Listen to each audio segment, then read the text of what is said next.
La première nouvelle du jour nous conduit au Japon, vous vous en doutez, et j'imagine que la photo qui est ici, juste au-dessus de moi, va vous surprendre légèrement. Ne soyez pas si surpris que cela. En effet, j'ai appris pas plus tard que hier, que Monsieur Jacques Attali, que les plus anciens d'entre vous connaissent certainement, venait d'être nommé conseiller en innovation et insertion auprès du gouvernement préfectoral d'Haïti. C'est le gouverneur Omura Hideaki qui l'a annoncé avant-hier.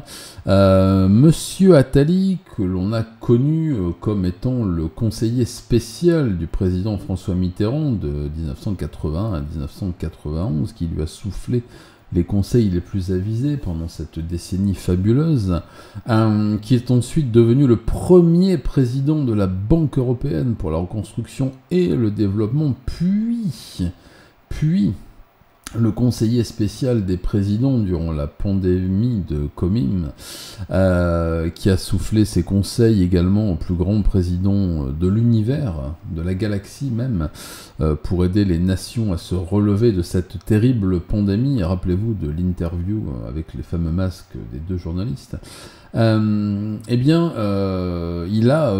Il a conçu une espèce de théorie économique et sociale et sociétale qu'il a appelée l'économie de la vie, c'est-à-dire une économie basée sur l'humain avant tout, et l'insertion, le respect de la culture de l'autre, l'intégration, selon ses propres termes.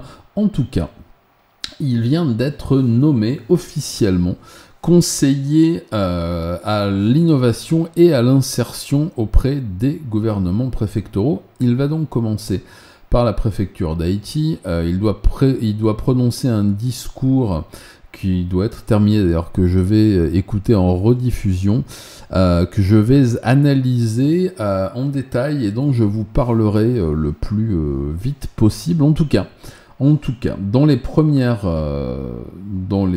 lignes publiées par différents journaux, dont le Mainichi, Monsieur Attali a été choisi parce qu'il a été à l'origine, et pas qu'en France, mais dans d'autres pays aussi, d'un système d'intégration des populations étrangères.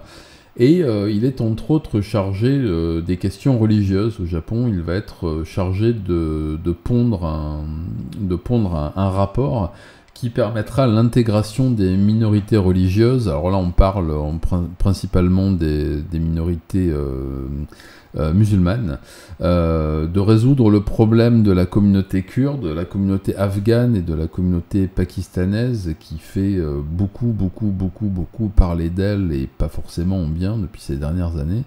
Lui a compris qu'il avait son mot à dire là-dedans. En tout cas, c'est ce qu'il a vendu au gouvernement japonais. Il va être très bien payé, puisqu'on parle d'environ 1 million d'euros pour chaque mission, plus des défraiements qui semblent être assez intéressants. Il est bon de savoir qu'il va travailler avec certains professeurs. On en fera une vidéo dédiée. Voyez-vous, puisqu'il y a certains professeurs, notamment à Waseda, alors je donnerai pas le nom tant que j'ai pas de preuves formelles de ce que j'avance, mais enfin, il y a un département d'études islamiques à l'université de Waseda, qui est une des grandes universités de Tokyo, avec Todai, donc Tokyo University, et un des professeurs, depuis des années, a tendance à surgonfler même le nombre de musulmans au Japon, pour demander des choses particulières, pour essayer d'obtenir plus de crédit pour son département de recherche. Et j'ai vu dans l'organigramme que certains de ces professeurs, dont ce monsieur, seraient de l'équipe de monsieur Attali. En tout cas, il a carte blanche pour mettre au point un programme d'innovation et d'insertion des minorités, pour commencer dans la préfecture d'Haïti, puis ensuite dans d'autres préfectures, dès que son programme et dès que sa méthode aura fait ses preuves. J'ai lu beaucoup de personnes très réticentes par rapport à cette arrivée au Japon d'un monsieur qui a tout réussi en Europe. Je suis à peu près d'accord avec l'avis général. Nous allons bien voir ce que ça va donner. Le problème étant que le Japon fait face à une situation inédite. D'arrivée massive de résidents étrangers, alors pas uniquement des pays du Proche du Moyen-Orient, mais aussi de tous les continents du monde, et que fort dépourvu face à cette arrivée massive, le nouveau gouvernement cherche tous les moyens possibles pour gérer cette situation. Voilà. La vidéo de samedi soir parlera un peu de cela. Je vous invite à venir sur la première, samedi à 19h. On aura l'occasion d'en parler. Enfin voilà, je ne manquerai pas de vous tenir informé des suites des aventures de Monsieur Attali au Japon. Qu'est-ce qui pourrait mal se passer, hein? On ne voit pas. Affaire à suivre.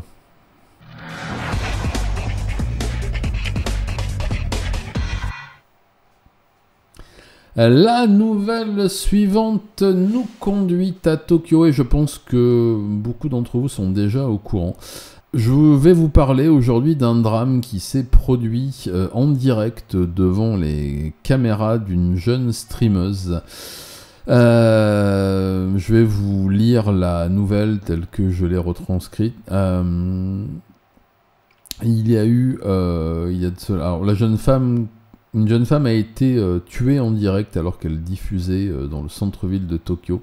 Elle a reçu plus de 30 coups de couteau. La police a d'abord pensé qu'il s'agissait d'un maniaque qui passait dans la rue à ce moment-là. Vous allez voir qu'il n'en est rien et que les choses sont un peu plus compliquées que ça. Mardi matin, Mogami Ai, que vous voyez là juste au-dessus de moi, de son vrai nom Sato Airi, qui avait 22 ans, a été soudainement agressée par Takano Kenichi, âgée de 42 ans, alors qu'elle marchait seule dans un quartier résidentiel de Shinjuku pour une diffusion en direct sur sa chaîne. Voilà. Elle a été blessée au cou et à la poitrine à 34 reprises avec un couteau à poisson, un couteau très effilé. Il avait acheté aussi un couteau de survie de type Bowie qu'il a utilisé pour les derniers coups, puisque d'après ce que j'ai compris, la lame se serait brisée pendant ces derniers coups. Donc il a vraiment pris du temps. Il a expliqué ensuite les raisons qui l'ont poussé à commettre cet acte absolument terrible. C'est un fan de la jeune streameuse, c'est un homme qui a des problèmes de boisson, des problèmes de jeu, des problèmes d'addiction, et qui la suivait régulièrement. Et comme vous le savez, que ce soit sur Twitch ou sur Kick ou sur d'autres plateformes, eh bien vous pouvez faire des dons en direct. Je vous incite à le faire d'ailleurs. Et cet homme avait donné beaucoup d'argent à cette jeune femme en espérant un retour d'affection, bien sûr, quelque chose en échange, au moins une rencontre, au moins des choses, au moins des remerciements ou une façon spéciale de le traiter ou de parler de lui.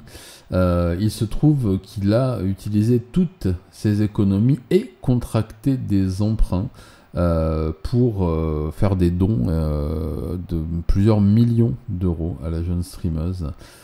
Puis, voyant qu'elle ne lui accordait aucun traitement de faveur, lui a demandé de les lui rembourser. Elle l'a évincé, elle l'a bloqué sur ses réseaux. Et l'homme en a nourri un ressentiment assez puissant et assez... Takano l'a poursuivi en justice en 2023.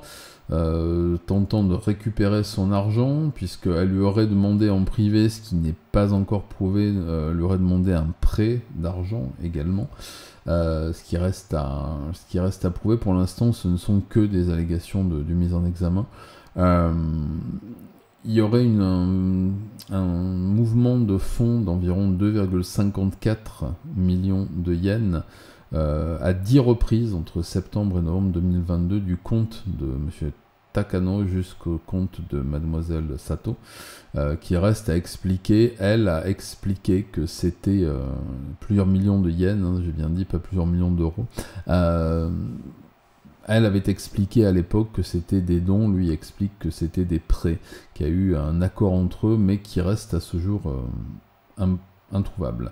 En janvier 2024, il avait consulté la police de la préfecture de Tochigi, dans laquelle il est résident, affirmant que Sato, donc la jeune mademoiselle Sato, avait disparu et ne souhaitait pas se rendre au jugement et donc ne lui rembourserait pas les sommes.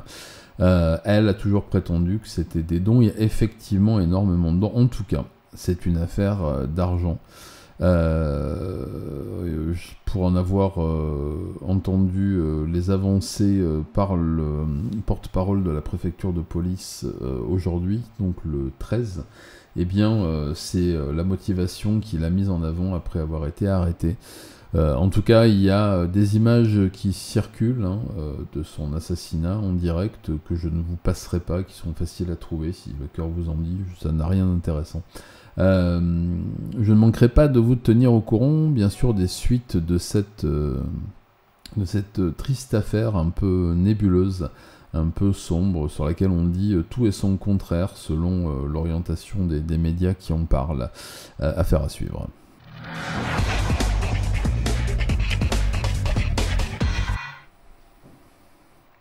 La nouvelle suivante nous conduit à Sapporo et je suis sûr que vous reconnaissez les visages des 3 personnes qui sont au-dessus de moi. Je vous en ai déjà parlé à maintes reprises. Je vais vous lire la nouvelle telle que je l'ai notée et nous en reparlerons après. Un tribunal a jugé mercredi qu'un homme était non coupable d'avoir aidé sa fille à commettre un meurtre et à décapiter sa victime à Sapporo en 2023. Eh oui, ça vous revient en mémoire maintenant. Il a toutefois été reconnu coupable d'avoir aidé à l'abandon et à la mutilation du corps et condamné à 1 an et 4 mois de prison avec sursis, avec une mise à l'épreuve de 4 ans. Je parle bien sûr du psychiatre et expert judiciaire, M. Tamura Osamu, âgé de 61 ans, que vous voyez au-dessus de moi ici. Il était jugé par le tribunal de district de Sapporo à Hokkaido pour de multiples chefs d'accusation, notamment pour avoir aidé au meurtre d'un homme qui aurait rencontré sa fille Luna, qui est ici au-dessus. 31 ans dans une boîte de nuit environ 1 mois avant le meurtre et qui s'était disputé avec elle. Je vous renvoie aux nombreux lives et aux petits satsuji de montée même que j'avais fait à ce sujet, une affaire très compliquée, très brumeuse, très nébuleuse. Monsieur Tamura a affirmé n'avoir appris le crime qu'après qu'il ait eu lieu. Le parquet avait requis une peine de 10 ans de prison, arguant que le père était au courant du complot environ 2 semaines avant qu'il ne soit commis, puisque la fille avait déjà décidé de tuer le monsieur avec qui elle avait une liaison. Enfin, c'est une histoire un peu compliquée de rapport S tarifé, cosplay, jeu, etc. Mais je vous en ai déjà parlé, une fois de plus, je vous renvoie vers ça. Lors d'une discussion familiale après que Luna a accepté de revoir la victime. Tamura était impliqué dans presque tous les aspects du crime, donc on parle de Tamura Osamu, hein, le papa psy, tous les aspects du crime, et a joué un rôle essentiel et important, soutenu les procureurs. Monsieur Tamura aurait acheté des objets tels qu'une scie et une valise entre juin et juillet 2023 qui ont ensuite été utilisés dans le meurtre. La défense a admis que Monsieur Tamura avait acheté la scie et déposé et récupéré Luna à quelques pas de l'hôtel, du Love Hotel du quartier c'était à Skino, à Sapporo, où le meurtre a eu lieu. Voilà. Ils ont affirmé que Monsieur Tamura se contentait d'enregistrer Luna alors qu'elle manipulait la tête de la victime. Vous savez qu'elle a joué ensuite à la maison avec la tête de sa victime, qu'elle a fait des mises en scène avec la tête de la victime et que c'est le papa qui a filmé tout cela. Il est donc la défense a confirmé, que Tamura se contentait d'enregistrer Luna alors qu'elle manipulait la tête de la victime et non d'aider à la mutilation du cadavre, ce qui n'a pas pu être établi. Le procès s'est concentré sur la relation parent-enfant des Tamura, de la famille Tamura. Le père conduisait sa fille où elle le souhaitait, dormait même dans le cybercafé voisin, tous les deux, dans le manga café. La maison familiale était remplie des affaires de Luna, dont les ustensiles qu'elle utilisait pour ses relations tarifées et cosplayées. Un extrait des échanges le fait que M. Tamura ait non seulement tacitement approuvé l'abandon et la dégradation du cadavre, mais qu'il ait également tenu des propos pouvant être interprétés comme des éloges à psychologiquement renforcer l'intention de commettre le crime, a déclaré, c'est ce qui était inscrit dans le délibéré. Pour rappel, la victime était M. Ura Hitoshi, 62 ans, un résident de la grande banlieue de Sapporo. Il avait été retrouvé totalement nu et sans sa tête à l'hôtel, donc à ce Love Hotel de Eniwa, le 2 juillet 2023. Luna, qui est notamment accusée du meurtre, entre autres, l'aurait poignardé au cou et à la poitrine vers 23h15 le 1er juillet, puis l'aurait décapité et aurait emporté la tête chez elle dans une petite valise enveloppée dans des sacs plastiques du convenience store d'à côté. La tête avait été ensuite retrouvée dans la salle de bain de la résidence des Tamura à Sapporo, tête avec laquelle la jeune femme s'était amusée à faire des petites mises en scène filmées et photographiées. L'accusation et la défense ont toutes deux allégué que Luna avait rencontré M. Ura dans une boîte de nuit de Tsukino fin mai 2023. Et qu'ils avaient ensuite établi d'une relation non basée sur des rapports S qu'elle ne souhaitait pas avec lui, mais que ce monsieur avait commis des actes contre son gré à plusieurs reprises dans un hôtel, donc des yols. La mère de Luna, Hiroko, est également jugée devant le tribunal de district de Sapporo, notamment pour complicité de meurtre et abandon de cadavre. Il faut savoir que ce meurtre avait été planifié des semaines avant son exécution comme un acte de vengeance pour les yols à répétition que la jeune femme a subi. Le papa s'en tire donc plutôt bien. N'oublions pas que c'est un expert judiciaire qui a travaillé pendant des années comme expert psychiatre dans des affaires de meurtres en série, notamment sur certains dont je vous ai déjà parlé, ce qui risquerait, pour l'instant ça n'est plus à l'ordre, enfin aujourd'hui ce n'est plus à l'ordre du jour, ce qui risquait de remettre en cause certains jugements passés dans lesquels il avait été désigné comme expert.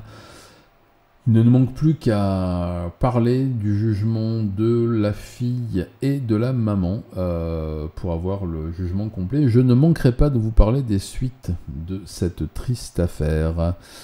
Affaire à suivre.